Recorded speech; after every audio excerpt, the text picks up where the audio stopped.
Hi, boys and girls. It's Mrs. Hancock here.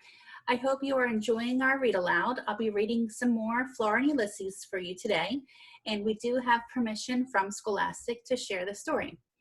So last week you watched Miss Stringer, and she read you a little bit about what happened when what Flora thought Ulysses had a concussion. So they went to Flora's dad's apartment, and she saw a sign for a doctor, and she said, let me take him in here and see if he can get checked out.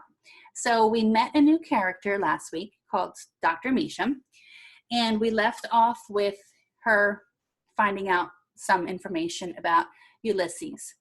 So I'm going to start reading today on page 122, if you're following along at home, chapter 38, Unremitting Darkness. You, said Dr. Measham to Flora, you will have a seat on the sofa and listen to Mozart, and I will go and make us some sandwiches. What about my father, said Flora. Shouldn't I tell him where I am? Mr. George Buckman knows where you are, said Dr. Measham. He knows that you are safe. So, good. All is good. You will sit on the horsehair sofa, please. Dr. Measham went into the kitchen, and Flora turned and looked at the couch. It was a huge couch.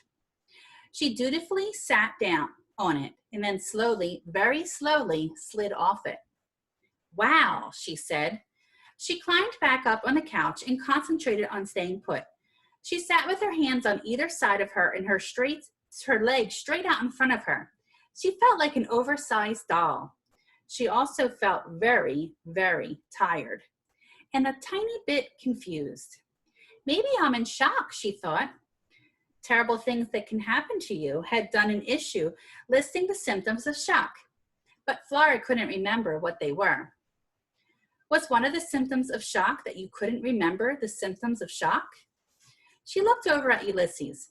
He was still sitting in the dining room table. He looked confused too. She waved at him, and he nodded back.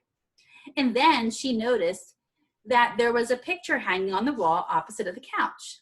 It was a painting of what looked like nothing but darkness, unremitting darkness. Unremitting darkness was a phrase that occurred often in the criminal element. But why would someone paint a picture of unremitting darkness? Flora slid off the couch and walked over to the painting and stared at it more closely. In the middle of all the darkness, there was a tiny boat. It was floating on a black sea. Flora put her face right up to the painting. Something was wrapped around the boat. Some tentacled shadow. For the love of Pete! The tiny boat on a dark sea was getting eaten by a giant squid. Flora's heart protested with a small thud of fear. Holy Bagumba, she whispered. From the kitchen, there came the sound of clinking silverware and crashing plates. The opera music ended. Ulysses, said Flora. She looked behind her and saw the squirrel sitting on the floor sniffing his tail. Come here, she said to him. He walked over to her, and she picked him up and put him on her shoulder. Look, she said. He stared at the painting. The boat is getting eaten by a gigantic squid. He nodded. It's a tragedy, said Flora. There are people on board that boat. Look, you can see them. They're ant-size, but they're people. Ulysses squinted. He nodded again. They're all going to die, explained Flora. Every last one of them. As a superhero, you should be outraged. You should want to save them. Incandesco would. Ah, said Dr. Measham, coming up behind them. You are studying my poor, lonely giant squid. Lonely, said Flora. The giant squid is the loneliest of all God's creatures. He can sometimes go for the whole of his life without seeing another of his kind. For some reason, Dr. Measham's words conjured up with the face of William Spiver. White-haired and dark-eyed, Flora's head squinched up. Go away, William, she thought. That squid is a villain, said Flora out loud. He needs to be vanquished. He's eating a boat, and he's going to eat all the people on the boat. Yes, well, loneliness makes us do terrible things, said Dr. Measham, and that is why the picture is there, to remind me of this. Also, because the other Dr. Measham painted it when he was young and joyful. And here's a picture, if you don't have a book at home. So you can see Flora and Ulysses squinting at the painting. And it's kind of dark. Remember she talked about darkness? So you can try to make out, well, there's the squid with his tentacles, but there's a boat in there. Kind of an odd painting to have in your living room, but it was Dr. Measham's husband who had painted it, so maybe that's why she wanted to hang on to it. Good grief, thought Flora. What did he paint when he was old and depressed? So if he painted something that dark and creepy when he was young, what did he paint when he was old and depressed? Now, you will sit on the horsehair sofa, please, said Dr. Measham, and I will bring out the jelly sandwiches. Flora sat down on the couch. Ulysses was still on her shoulder. She put her hand up and touched him. He was warm. He was a small engine of warmness. The giant squid is the loneliest creature in all existence, Flora said out loud. And then, to keep things grounded and in perspective, she muttered seal blubber. And then she whispered, do not hope, instead observe. She kept her hand on the squirrel. Chapter 39, The Tears Roll Off. Dr. Measham came out of the kitchen holding a pink plate with small sandwiches on it. She sat down next to Flora. You are enjoying the horsehair sofa, she said to Flora. I guess, said Flora. She wasn't exactly sure how someone enjoyed a horsehair sofa. You will eat a jelly sandwich, said Dr. Measham. She extended the plate to Flora. Ulysses leaped off Flora's shoulder and into her lap. He sniffed the plate. Our patient is hungry, said Dr. Measham. He never had breakfast, said Flora. She took 2 sandwiches and handed one to Ulysses. This sofa, said Dr. Measham, is the sofa of my grandmother. She was born on this sofa in Blundermeason. She lived the whole of her life there, and she is buried there in a dark wood, but that is a different story. What I meant to say is that when I was a little girl in Blundermeason, I sat on the sofa and spoke to my grandmother about inconsequential things well into the gloom of the evening. That is what a girl in Blundermeason did in those days. She was expected to speak of inconsequential things as the gloom of the evening descended. Also, she must knit. Always the gloom was descending in Blundermeason. Always, always, one was knitting outfits for the little trolls. What little trolls? Said Flora. And where's Blundermeason? Never mind about the trolls for now. I meant only to say that life was very gloomy then, and one was always knitting. It sounds lousy, said Flora. It was exactly this, lousy, said Dr. Measham. She smiled. Her dentures were very bright. There was a smear of grape jelly on one of her fake incisors. So are you visualizing this, boys and girls? Flora is sitting on a horse-haired sofa with this woman with these bright dentures. That means fake teeth. She's got grape jelly smeared on there. So this is good time to visualize. Flora reached for another sandwich. Had terrible things can happen to you ever warned against eating jelly sandwiches in the house of a woman from Blundermeason? Your father is a lonely man, said Dr. Measham. Also, very sad to leave you. This broke his heart. It did, said Flora. Yes, yes. Mr. George Buckman has sat on the horsehair sofa many times. He has talked of his sadness. He has wept. The sofa has seen the tears of many people. It is the sofa that is good for tears. They roll off of it, you see. Her father had sat on this couch and wept as the gloom of the evening descended. Flora suddenly felt like she might cry too. What was wrong with her? Seal blubber, she thought. The words steadied her. She handed another sandwich to Ulysses. Your father is very captious of heart, said Dr. Measham. You know what that means? Flora shook her head. It means the heart of George Buckman is large. It is capable of containing much joy and much sorrow. Oh, said Flora. For some reason, she heard William Spiver's voice saying that the universe was a random place. Captious heart, said Dr. Measham's voice. Random universe, said William Spiver's. Captious, random, heart, universe. Flora felt dizzy. I'm a cynic, she announced, for no particular reason, in a too loud voice. Bah, cynics, said Dr. Measham. Cynics are people who are afraid to believe. She waved her hand in front of her face as if she were brushing away a fly. Do you believe in, things? Yes, I believe, said Dr. Measham. She smiled her too bright smile again. You have heard of Pascal's wager? No, said Flora. Pascal, said Dr. Measham, had it that since it could not be proven whether God existed, one might well believe that he did, because there was everything to gain by believing and nothing to lose. That's how it is for me. What do I lose if I choose to believe? Nothing. Take the squirrel, for instance. Ulysses. Do I believe he can type poetry? Sure, I do believe it. There is much more beauty in the world if I believe such a thing is possible. Flora and Dr. Measham looked at Ulysses.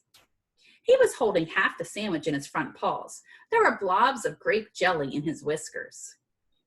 Do you know what a superhero is? Said Flora. Sure, I know what a superhero is. Ulysses is a superhero, said Flora, but he hasn't really done anything heroic yet. Mostly he's just flown around. He lifted a vacuum cleaner over his head. He wrote some poetry. He hasn't saved anyone, though, and that's what superheroes are supposed to do, save people. Who knows what he will do, said Dr. Measham. Who knows whom he will save? So many miracles have not yet happened. Flora watched as one of the jelly blobs on Ulysses' whiskers trembled and fell in slow motion to the horsehair sofa. All things are possible, said Dr. Measham. When I was a girl in Blunder Meeson, the miraculous happened every day. Or every other day. Or every third day. Actually, sometimes it did not happen at all. Even on the third day. But still, we expected it. You see what I'm saying? Even when it didn't happen, we were expecting it. We knew the miraculous would come. There was a knock at the door. See, said Dr. Measham, that will be your father, George Buckman. Flora stood and went to the door and opened it. It was her father, and he was smiling, again, still, which did seem kind of miraculous. Hi, Pop, she said. You see, said Dr. Measham, he smiles. Flora's father's smile got bigger. He took off his hat and bowed. George Buckman, he said, how do you do? Flora couldn't help it. She smiled too. She was still smiling when a noise that sounded like the end of the world echoed through the hallway of the Blixen Arms. 1 minute, her father was standing there with his hat in his hand, smiling. And the next minute, Mr. Claus, the cat one, came out of nowhere and landed right on top of George Buckman's unprotected head. Okay, we're on chapter 40 now. Chapter 40 is a comic, so I will do my best to hold it up to the screen. It's called Vanquished. Okay, let's see. Those of you following along at home, you have it good because you can just look at your book, but I'm going to try my best here to show you guys. And remember, I'm reading backwards. Fortunately, a superhero was present. Sunny side up. So here's the Mr. Claus on the head. Here's the superhero. So he's flying through the air. He lands on top of Mr. Claus. So we have George Buckman, Mr. Claus, and Ulysses all stacked on top of each other. Then down here we have, it looks like Ulysses is trying to yank Mr. Claus off of George Buckman's head. Over here, wow, look at how strong Ulysses is. He's holding him above his head, just like he did with the vacuum cleaner. Over here, we have Ulysses throwing Mr. Claus all the way down the hall. Here we have Flora saying, "For the love of Pete." George Buckman, "Holy bagumba." There's Mr. Claus. He bonked his head at the end of the hall. He's seeing some stars. Here's Ulysses, very proud of himself, puffing up his chest, vanquished. And the superhero was enormously, inordinately pleased with himself. He felt immensely powerful. He felt like writing a poem. Okay, we're going to read on chapter 41, I Promise. They were in the car. Flora's father's hands were on the steering wheel at 10 o'clock and 2. Flora was sitting up front and Ulysses' head was out the window. They were heading back to Flora's mother's house in spite of Flora's protestations. "We have to go back," said her father. "We have to return at the regular Saturday afternoon time. We have to act normal, natural, unconcerned." Flora wanted to object, but she could read the writing on the wall, or rather, she could read the words that hovered above her and her father and the squirrel. Destiny could no longer be forestalled. The arch nemesis must be faced. Who are they talking about with the arch nemesis? "Holy bagumba," said her father. His right ear was wrapped in a huge amount of gauze. His head looked lopsided. Wholly unanticipated occurrences. A squirrel vanquished a cat. He shook his head. He smiled. "And now it's time for another battle," said Flora. "Everything will be fine," said her father. "So you say," said Flora. It started to rain. Ulysses pulled his head back inside the car. He looked up at Flora, and the sight of his little whiskered face calmed her somehow. She smiled at him, and the squirrel sighed happily and curled up in her lap.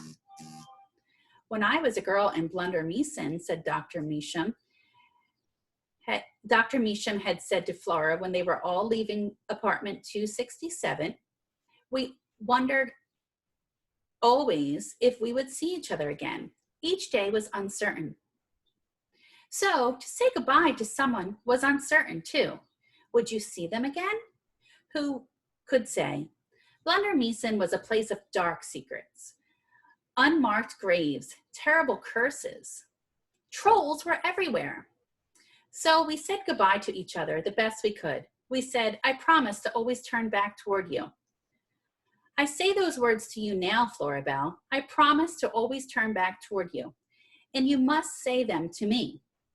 I promise to always turn back toward you, Flora had said.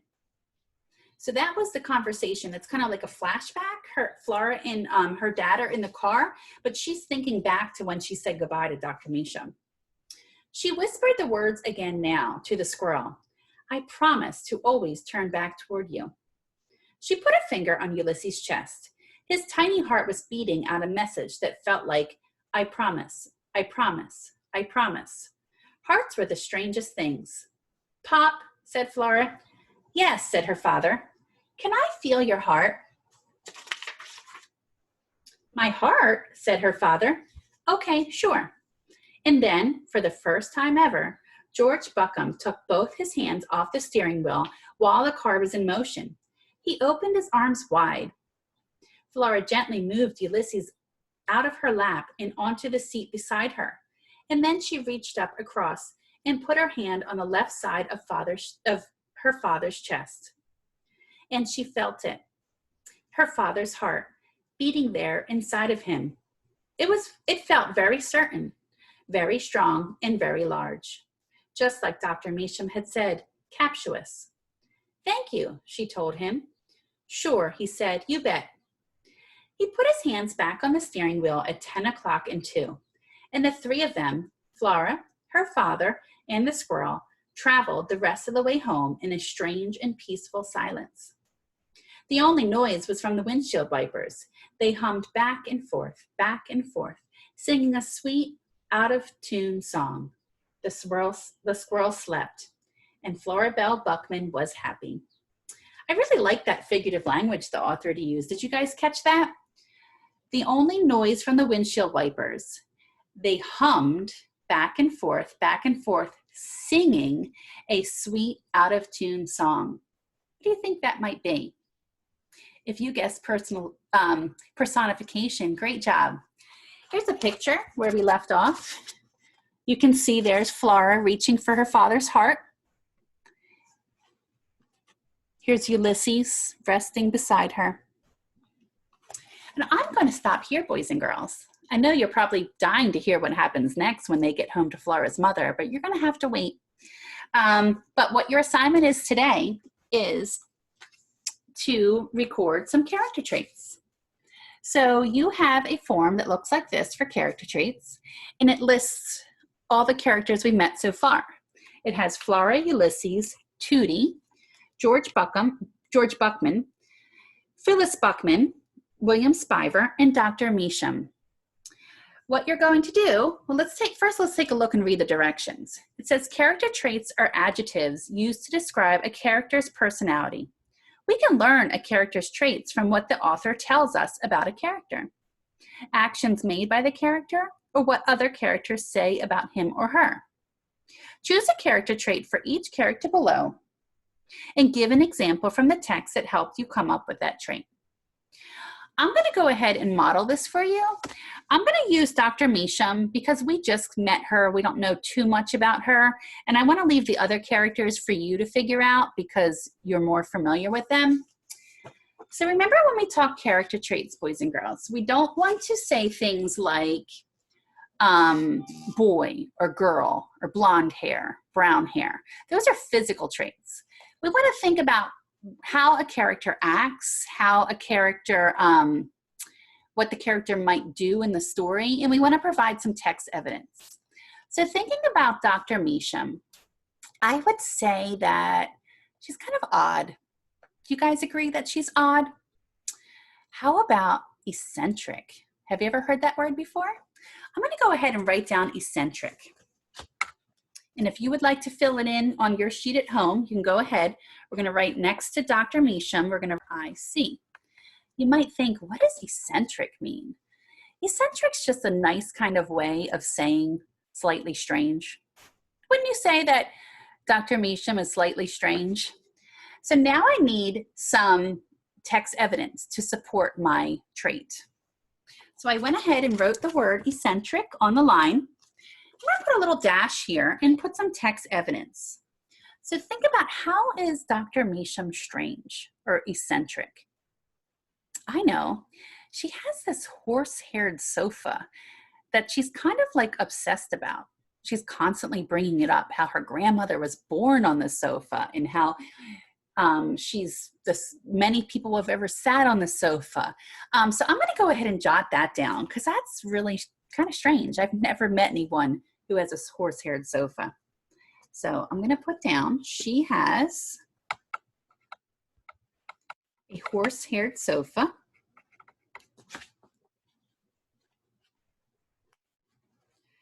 The other things she does, she kind of talks differently. She has that squid poster on her wall. She will say things to Flora like just tell her to eat the sandwich instead of saying, would you like a sandwich? Maybe we can say she's a little, she tells, I would stick with eccentric. She tells those odd stories about back in Blunder Measum about the trolls. What is that about? She never really tells us about the trolls. So I'm going to go ahead and add that just for more text evidence. So right now I said she has a horse-haired sofa. She tells random stories. And I like that word random because William Spiver talks about random universe. And then when Flora was in Dr. Meacham's apartment, she could hear William Spiver's voice saying that. She tells random stories. So here's my paper. Now this is what you're going to do. If you want to copy this in, you can go ahead. It says Dr. Meacham. I wrote down eccentric. She has, sorry, I'm reading backwards. She has a horse-haired sofa. She tells random stories. What you're going to do now is you're going to try to find as many characters as you can. If you can come up with traits for every character, that's excellent. We want you to at least have 3, not counting Dr. Meacham. So everyone should be able to write something about Flora. You should be able to write about Ulysses. I would say definitely William Spiver. So do your best you can to come up with character traits for all of these characters.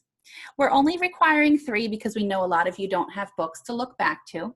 If we were in school, we would do all of them. So try your best. If you can only get 3 plus my Dr. Meacham, meaning 4, that's fine.